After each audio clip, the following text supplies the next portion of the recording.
Bonjour, quel est le lien entre le stress et le bégaiement et comment au quotidien améliorer ou travailler sur son niveau de stress et améliorer ainsi l'affluence de sa parole?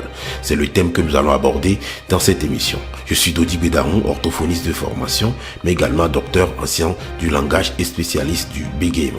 Par définition, le bégaiement est un trouble de l'affluence de la parole.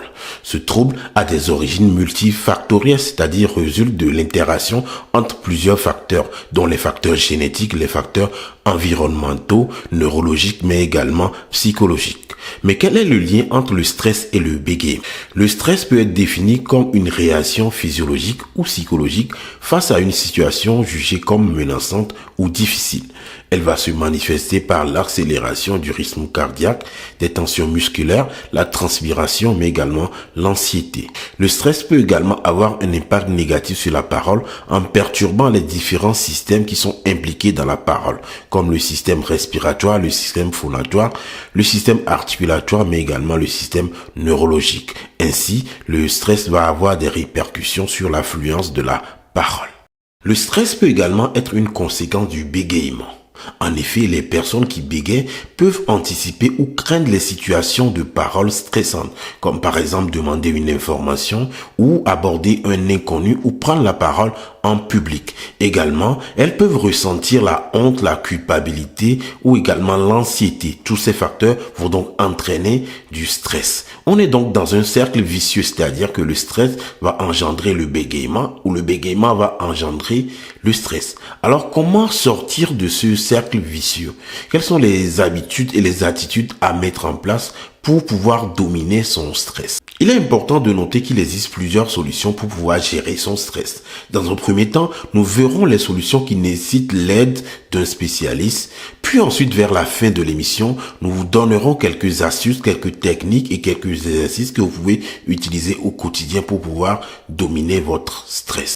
La première solution est bien sûr de consulter un orthophoniste. L'orthophoniste va donc évaluer votre bégaiement et bien sûr mettre en évidence toutes les situations stressantes et travailler au quotidien de manière hebdomadaire sur les différentes situations qui vous posent problème. Ainsi, cela pourra vous aider à dominer votre stress. Deuxième solution, c'est de consulter un psychologue. Le psychologue, c'est le spécialiste de santé qui traite et soigne les troubles psychiques. Il est important de consulter un psychologue quand votre niveau de stress est très élevé. Ce spécialiste va donc vous aider à trouver les causes de votre stress, mais également à vous débarrasser de vos pensées négatives. Il va également vous proposer des méthodes comme la relaxation ou l'hypnose ou le yoga pour pouvoir vous débarrasser, pour pouvoir gérer votre stress. La troisième solution est de pratiquer souvent une activité qui vous procure plaisir, détente, mais également améliorer votre confiance en soi. Ces activités comme le sport, mais également le voyage, la cuisine ou écouter de la musique ou toute autre activité que vous aimez et qui vous procure satisfaction.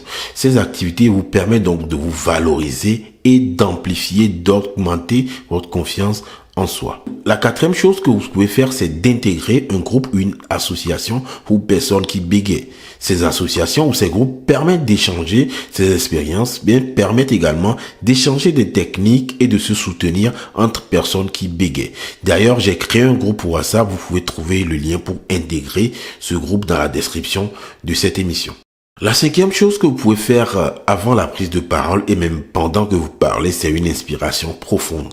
Il consiste donc à inspirer profondément par le nez, de gonfler le ventre, puis après d'expirer par la bouche. L'inspiration profonde permet donc d'envoyer un signal au système cardiaque, au rythme cardiaque pour permettre de le calmer, mais également au cerveau, à vos systèmes neurologiques, mais également à vos muscles pour les détendre. Vous pouvez effectuer ces inspirations autant de fois que vous voulez pendant que vous parlez et essentiellement avant la prise de parole où le stress est de plus en plus important. Vous pouvez également effectuer chaque jour, matin ou soir, des exercices de relaxation et de respiration. Vous trouverez sur ma chaîne YouTube des exercices qui sont adaptés aux personnes qui bégayent que vous pouvez faire tous les soirs ou tous les matins. Ces exercices permettent donc de détendre tous les muscles du corps qui sont soumis à une contraction involontaire en permanence.